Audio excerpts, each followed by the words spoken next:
بسم اللہ الرحمن الرحیم۔ یہ کتاب مولانا مفتی طارق مسعود صاحب کی لکھی ہوئی ہے، جس میں ایک سے زائد شادیوں کی ضرورت کو اجاگر کیا گیا ہے۔ آئیے اس کتاب کو پڑھ کر دیکھتے ہیں۔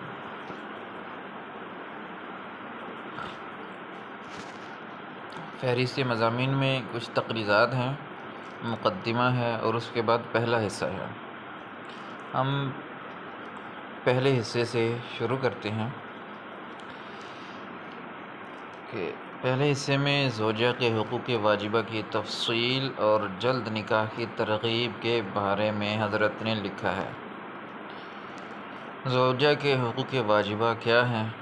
صفحہ نمبر 33 پر انہوں نے اس کو لکھا ہے۔ آئیے اس کو دیکھتے ہیں۔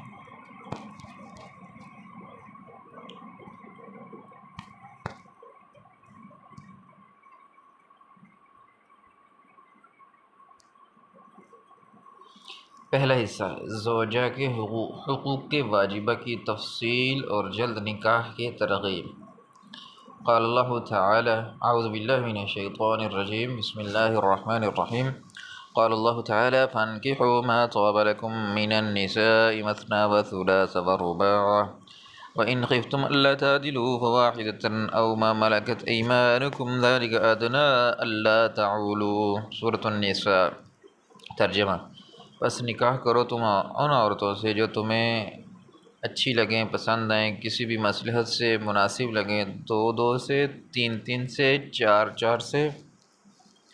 اور تمہیں خوف ظن غالب ہو کہ تم عدل نہ کر سکو گے تو صرف ایک سے نکاح کرو،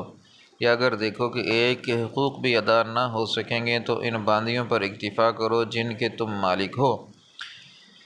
اس بات میں یعنی ایک بیوی پر اکتفا کی صورت میں یا سرے سے نکاح ہی نہ کرنے میں ناانصافی نہ ہونے کی توقع قریب تر ہے۔ قال العلامہ ابن عباس عبادین رحمہ اللہ: وقد علمت ان العدل في كلامه بمعنى عدم الجور لا بمعنى التسوية فإنها لا تلزم في النفقة مطلقا. قال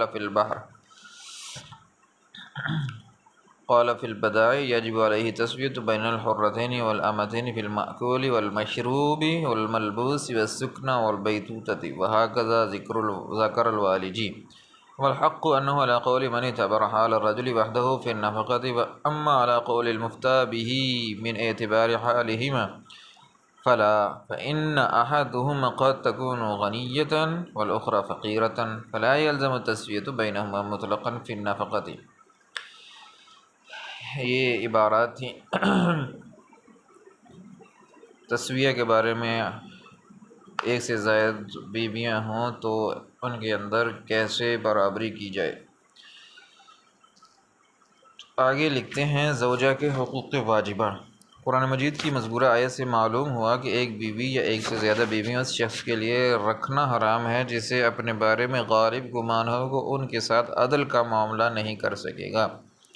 اور فقہ کرام کی تشریح سے معلوم ہوا کہ عدل کا مطلب یہ ہے کہ کسی بیوی پر ظلم نہ ہو، یعنی اس کے حقوق واجبہ میں کوتاہی نہ ہو۔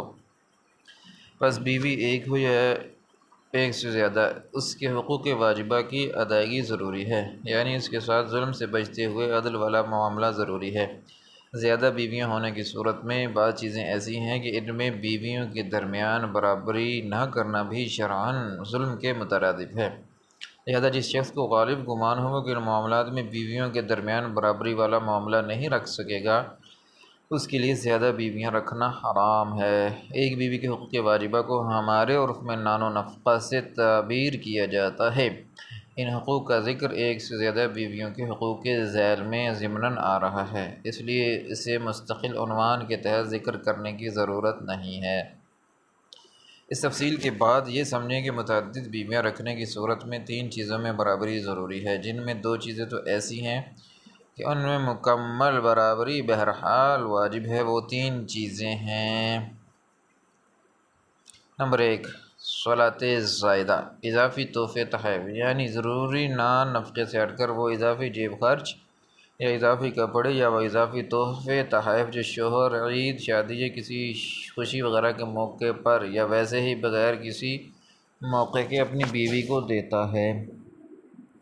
ضروری نان و نفقہ سے ہٹ کر یہ اضافی جیب خرچ، تحائف یا ملبوسات وغیرہ بجائے خود تو شوہر پر واجب نہیں، لیکن اگر کسی نے اپنی دو بیویوں میں سے کسی بیوی کو ایسے تحائف دیے تو اب اس پر واجب ہو جائے گا کہ دوسری بیوی کو بھی یہی تحائف یا اس کے مناسب اتنی مالیت کی کوئی اور چیز دے۔ اگر ایسا نہیں کرے گا تو بے عدلی کے ظلم کا مرتکب ہو کر سخت گنہگار ہوگا، اور اسے ظن غالب کے درجے میں یہ خوف ہے کہ اس معاملے میں متعدد بیویوں میں برابری نہ کر سکے گا تو اس کے لیے دوسری شادی کرنا حرام ہے۔ نمبر 2، شب باشی، رات گزارنا۔ اگر کوئی شخص دو بیویوں والا ہے تو جتنی راتیں ایک زوجہ کے ساتھ گزارے گا اتنی ہی راتیں دوسری بیوی کے ساتھ گزارنا اس پر واجب ہو جائیں گی۔ چنانچہ اگر ایک ماہ ایک زوجہ کے ساتھ رات گزاری تو اس پر ضروری ہوگا کہ اب ایک ماہ دوسری زوجہ کے ساتھ بھی لازماً گزارے۔ ایک ہفتہ کسی زوجہ کے ساتھ گزارا تو لازماً ایک ہفتہ دوسری زوجہ کے ساتھ بھی گزارنا پڑے گا۔ الغرض بجائے خود شوہر پر واجب نہیں تھا کہ کتنی راتیں اسے اپنی زوجہ کے ساتھ گزارنا ضروری ہیں، بلکہ اس کا مدار بیوی کی ضرورت پر تھا نہ کہ بیوی کے مطالبے پر۔ البتہ دو شادیوں کی صورت میں اس پر واجب ہو جائے گا کہ جتنی راتیں ایک زوجہ کے ساتھ گزاری اتنی ہی دوسری زوجہ کے ساتھ بھی گزارے، خواہ دوسری زوجہ کو ضرورت نہ بھی ہو۔ اگر رات گزارنے میں برابری نہیں کرتا تو ایسا شخص بھی بے عدلی کے ظلم کا مرتکب ہو کر سخت گنہگار ہوگا، اور جسے اپنے بارے میں ظن غالب کے درجے میں یہ خوف ہو کہ اس معاملے میں متعدد بیویوں کے درمیان برابری نہ کر سکے گا، اس کے لیے بھی دوسری شادی کرنا حرام اور ناجائز ہے۔ ضروری نان و نفقہ۔ نان نفقہ شرعاً تین چیزوں کو کہا جاتا ہے۔ نمبر 1، مناسب خوراک۔ نمبر 2، مناسب لباس۔ نمبر 3، مناسب رہائش، یعنی گھر کے ضروری سامان کے ساتھ رہائش کے لیے بیوی کو کم از کم ایک ایسا علیحدہ کمرہ دیا جائے جس میں بیوی کے سوا کسی کا عمل دخل نہ ہو۔ مناسب خوراک، لباس اور رہائش کا انتظام مرد پر لازم ہے، البتہ کس معیار کی خوراک کو مناسب خوراک اور کس معیار کے لباس کو مناسب لباس اور کس معیار کی رہائش کو مناسب رہائش کہا جائے گا، شریعت نے اس کا مدار عرف پر چھوڑ دیا ہے، اور اس بارے میں مرد کی مالی حیثیت اور اس کی بیوی جس خاندان سے تعلق رکھتی ہے اس خاندان کی مالی حیثیت دونوں کی رعایت کی گئی ہے۔ یعنی ایک طرف دیکھا جاتا ہے کہ مرد کی مالی وسعت کتنی ہے، اور دوسری طرف یہ دیکھا جاتا ہے کہ اس کی بیوی کو اپنے والدین کے کس معیار کی خوراک و لباس اور رہائش وغیرہ میسر تھی۔ ان دونوں باتوں کو مد نظر رکھ کر مناسب خوراک، لباس اور مناسب رہائش کا تعین کیا جاتا ہے۔ اس نان نفقے میں مکمل برابری اس صورت میں واجب ہے کہ جب کسی کی متعدد بیویوں میں سے ہر ایک بیوی نکاح سے پہلے جس خاندان سے تعلق رکھتی تھی وہ خاندان مالی حیثیتوں میں برابر یا قریب ہوں۔ بس اگر کسی شخص کی ایک بیوی بہت مالدار خاندان سے تعلق رکھتی تھی کہ مثلا جس نے اپنے والدین کے کھانے میں کبھی دال کی صورت بھی نہ دیکھی ہو، ہمیشہ پیزا اور برگر کھایا ہو، ایئر کنڈیشن کمروں کے بغیر وقت نہ گزارا ہو، اور دوسری بیوی مالی لحاظ سے متوسط گھرانے سے تعلق رکھتی تھی جو کبھی دال، کبھی سبزی اور کبھی گوشت کھایا کرتی تھی اور پنکھے پر گزارا کرتی تھی، اور تیسری بیوی ایسے غریب خاندان سے تعلق رکھتی تھی جنہیں کھانے میں دال بھی بمشکل میسر ہوتی تھی اور پرسکون نیند کے لیے پنکھا بھی میسر نہ تھا، تو ایسے شخص پر ان تینوں بیویوں میں مثلا خوراک اور رہائش کے معیار کے معاملے میں برابری ضروری نہیں، بلکہ ایسے شخص کو مالدار گھرانے سے تعلق رکھنے والی بیوی کے حق میں خوراک اور رہائش کا معیار اونچا رکھنا پڑے گا، کیونکہ ایسی بیوی کو غریبوں والی خوراک یا رہائش پر مجبور کرنا اس پر ظلم اور اس کی حق تلفی ہے۔ باقی اشیاء کے معیار کو اس پر قیاس کر لیں۔ جس حد تک برابری ممکن ہو ہر چیز میں برابری کرنی چاہیے۔ بندان عدل سے متعلق یہ جو تفصیل لکھی فقہ حنفی میں مفتبی قول کے مطابق لکھی ہے، مگر دوسرے بہت سے علماء نے اور خود ہمارے علماء حنفیہ ہی میں بعض حضرات جن میں حکیم الامہ حضرت مولانا اشرف علی تھانوی رحمہ اللہ بھی داخل ہیں نے تنبیہ کی ہے کہ متعدد ازواج میں جس حد تک برابری کی استطاعت ہو ہر معاملے میں برابری کی کوشش کرنی چاہیے۔ کیونکہ متعدد بیویوں میں برابری کی تاکید قرآن و حدیث کی واضح نصوص سے ثابت ہے، لہذا احتیاط کا تقاضا ہے کہ ہنسنے، بولنے اور دن کے اوقات کے گزارنے میں بھی حتی الاستطاعت برابری کرے۔ الغرض کوئی بھی ایسا کام کرنا جس سے ایک زوجہ کو غیر معمولی احساس ہو کہ اس کا شوہر اس کی نسبت دوسری زوجہ کی طرف غیر معمولی میلان رکھتا ہے، جس سے وہ احساس کمتری کا شکار ہونے لگے، ان حضرات کے نزدیک ظلم ہے، اور شریعت ایسے ظلم کی کبھی بھی حوصلہ افزائی نہیں کرتی۔ لہذا کوئی شخص قریب زوجہ کو اسی معیار کا نفقہ دے جیسا مالدار کو دے رہا ہے، یا ہر وہ چیز جس میں برابری کرنا اس کی استطاعت میں ہو، اس میں برابری کرنے میں کوئی کسر نہیں چھوڑتا، تو اس کا یہ عمل احتیاط پر مبنی ہونے کی وجہ سے یقیناً لائق تحسین ہوگا۔ البتہ محبت چونکہ غیر اختیاری چیز ہے، نیز جماع کا تعلق بھی یعنی ہم بستری کا تعلق بھی طبیعت کے میلان و نشاط سے ہوتا ہے، اس لیے ان دونوں چیزوں میں برابری لازم نہیں۔ غربت شرعاً نہ تو ایک نکاح میں رکاوٹ ہے اور نہ ہی متعدد شادیوں میں۔ یاد رکھیے، نکاح کے جائز ہونے کے لیے قدرت مالیہ یعنی مناسب نانفقی کی قدرت کی یہ شرط صرف متعدد شادیوں کے ساتھ خاص نہیں۔ البتہ اگر کوئی شخص صرف ایک شادی کرنا چاہتا ہے تو اس کے جواز کے لیے بھی یہ شرط ہے کہ جس عورت سے نکاح کرنا چاہ رہا ہے مذکورہ تفصیل کے مطابق اس کے نانفقے والے حق واجب کی ادائیگی کی قدرت رکھتا ہو، خواہ یہ قدرت بالفعل ہو یعنی مثلاً برسر روزگار ہو، یا کمالی قدرت بالقوہ ہو یعنی ہاتھ پاؤں سلامت ہوں، ارگو کہ فی الحال عملی طور پر کما تو نہیں رہا لیکن نکاح کے بعد کما کر بیوی کو کھلانے پلانے وغیرہ کی طاقت اور قدرت رکھتا ہے، اور جو قدرت مالیہ کی یہ طاقت نہیں رکھتا اس کے لیے ایک شادی بھی جائز نہیں۔ اس تفصیل کے بعد یہ سمجھیں کہ جیسے شادی مالدار اور امیر لوگ کرتے ہیں بالکل اس طرح غریب بھی کرتے ہیں، بلکہ مشاہدہ ہے کہ غریب لوگ مالداروں کی نسبت نکاح جلدی کرتے ہیں۔ نکاح تو دونوں قسم کا طبقہ کرتا ہے، فرق اتنا ہے کہ غریب لوگ اپنی مالی حیثیت کا ملحوظ رکھتے ہوئے غرباء کے ہاں نکاح کرتے ہیں تاکہ اپنی حیثیت کے مطابق انہیں رہائش، خوراک، لباس وغیرہ سے متعلق واجب حق مہیا کر سکیں، اور مالدار اپنی حیثیت کو دیکھ کر مالداروں میں نکاح کرتے ہیں۔ تو یہ یاد رکھیے کہ جیسے غربت شرعاً و عرفاً پہلی شادی میں رکاوٹ نہیں، بالکل اس طرح کوئی غریب اگر متعدد شادیاں کرنا چاہے تو متعدد شادیوں میں بھی اس کی غربت شرعاً رکاوٹ نہیں۔ چنانچہ وہ شخص جو مالدار نہیں اسے شریعت نے نہ تو ایک شادی سے روکا ہے اور نہ ہی 4 شادیوں سے، البتہ اسے حکم ہے کہ نکاح کے لیے لڑکی کے انتخاب میں اپنا معیار بدل ڈالے اور نکاح کے لیے ایسی عورتیں تلاش کرے جو یا تو اس مرد سے بھی زیادہ غریب ہوں یا خود تو اگرچہ مالدار ہوں مگر اس مرد میں کسی اضافی دینی یا دنیاوی وصف کے باعث اس کی غربت کے باوجود اس سے نکاح پر آمادہ ہوں۔ بس اوقات ایسا ہوتا ہے کہ ایک عورت مالی لحاظ سے بہت اونچے طبقے سے تعلق رکھتی ہے مگر اسے نکاح کے لیے ایک ایسا مرد میسر ہو جاتا ہے جو مثلاً علم دین، تبلیغ، تقوی، پرہیزگاری یا خاندانی شرافت والے وصف میں ممتاز ہوتا ہے، یا مرد میں بعض مرتبہ کوئی ایسا دنیاوی وصف ہوتا ہے جو اسے دوسرے مردوں سے ممتاز کر دیتا ہے، جیسے کوئی مرد بہت خوبصورت ہو یا کسی خاص ہنر یا فن میں اضافی مہارت رکھتا ہو۔ یہ اوصاف اس قسم کے ہوتے ہیں کہ عورت خود اگرچہ مالدار گھرانے سے تعلق رکھتی ہے مگر کسی مرد میں موجود ان اوصاف کے باعث ایسے غریب مرد سے نکاح کے لیے تیار ہو جاتی ہے، جیسے حضرت خدیجہ رضی اللہ تعالیٰ عنہ خود تو بہت مالدار تھیں مگر آپ رضی اللہ عنہ نے رسول اللہ صلی اللہ علیہ وسلم کی دیانت و شرافت کی غیر معمولی شہرت کے باعث آپ صلی اللہ علیہ وسلم کی غربت کے باوجود آپ سے نکاح فرمایا۔ الغرض دونوں صورتوں میں یعنی کوئی عورت اس مرد سے بھی زیادہ غریب ہو یا عورت تو مالدار ہو مگر مرد کی غربت کے باوجود اس میں کسی اضافی وصف کے باعث اس سے نکاح چاہتی ہو، تو ان دونوں صورتوں میں بیوی کو شوہر کی غربت کے باعث نانفقے سے متعلق جس کم معیار پر راضی ہونا پڑے گا تو بیوی کا حق واجب اس کم ہی کو کہا جائے گا، اور اس صورت میں اس سے زائد کو بیوی کے حقوق واجبہ اور بیوی کے ساتھ عدل کی فہرست میں داخل ہی نہ سمجھا جائے گا۔ غربت نکاح میں رکاوٹ نہیں، اس دعویٰ کی ایک واضح دلیل ہمارے نبی صلی اللہ علیہ وسلم سے زیادہ بھلا کون غریب ہوگا۔ سید الانبیاء صلی اللہ علیہ وسلم کو گھر میں ازواج کو دو وقت کھلانے کے لیے مناسب خوراک تو کیا میسر ہوتی بلکہ صحیح احادیث کے مطابق غربت کے باعث گھر میں 40 دن چولہا جلنے کی نوبت بھی نہ آتی تھی۔